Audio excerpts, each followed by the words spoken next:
In this video, I'm gonna go over 5 editing tips that you can use when you edit live events. Now, when I'm editing live event recap videos, there are some things that I do that really help streamline the process. And in this video, I'm gonna be covering those. When you get started editing, let's say in Premiere, and you pull in your footage, the first thing I actually recommend doing is selecting your song first. This will really help give you structure when you edit the live event recap video. And you can get music from a lot of different platforms, but what I recommend is audio.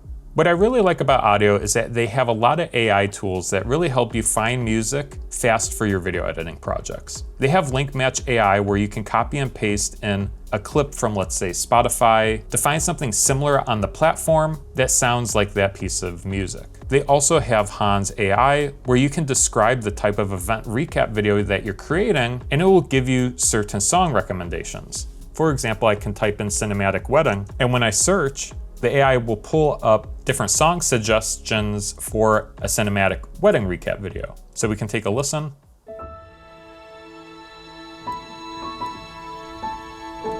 This can help save a lot of time. And once you have the songs that you're looking for, you can add them to your timeline and start building the edit with the music selected first. Now, another thing I recommend when you're editing live events is to keep track of your best footage. Now, you can do this in a few ways, and inside Premiere, what I recommend doing is when you're going through your B-roll clips is to either mark them with a marker or maybe move your best clips up to a different video track. That way you can easily see which clips are your best shots, your money shots, and which ones maybe they're ordinary or they're usable, but they're not your best shots. For example, I have some fireworks here. These are okay, but they're not great. Let's say if we go forward in our timeline, this is a really good shot. If I wanted to mark it, I can easily click on the clip, move it up to video track 2. That way I know any clip I move up to video track 2 is a really good shot. I can always come back to it, pull this clip to be used inside my recap video. In addition, you can also make a marker by clicking M on your keyboard. You can see I've added a marker here. You can give it a name, you can add comments, and this helps stay organized with your best shots inside Premiere. Now, when it comes to actually editing the live event recap video, what I found helpful is to go in the order of the event. The biggest thing that I keep in mind when I'm editing a recap video is that you have to show it to another person and they have to understand the event without being there. So logically, it makes sense to go in order of the event and to just cover the main key parts of the event. That way they have a good understanding of what happened and the story of the event.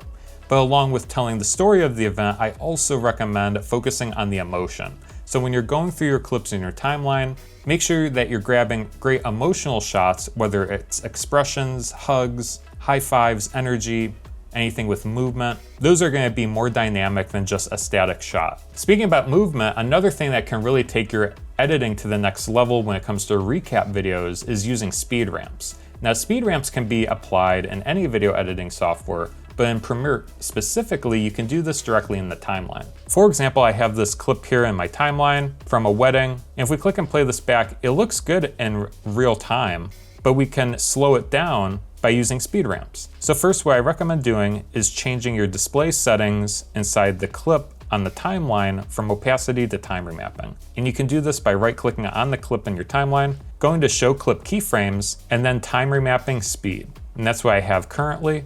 And this will display the value and speed. So if we click and drag this around, you can see we're changing the speed of it. I'm gonna undo that for now.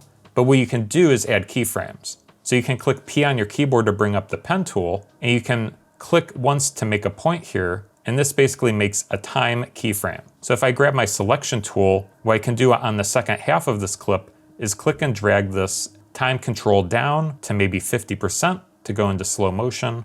And we can click and drag the keyframe out here to give it a ramp, and this is why it's called a speed ramp. You can click and drag these handlebars to smooth out the curve, and when we click and play this back, you can see that it slows down, kind of giving it a more cinematic feel. In addition to speed ramps, when you're editing, let's say you get done with the video, I recommend keeping the video clips that you didn't use handy, maybe in a separate sequence. That way, when there's revisions for the project, you can always go back to them and select them. Very commonly, I'll get asked, oh, can you change out this clip with another clip? And having those clips handy that you didn't use originally in the first draft can be very helpful. But I hope this video was helpful. If you have any questions at all, leave them down in the comment section below. If you want to learn more about Premiere Pro, there's several tutorials on my channel. I will leave a video up here, so feel free to go check that one out. But that does it for this video. I'll see you guys in the next one. Take care.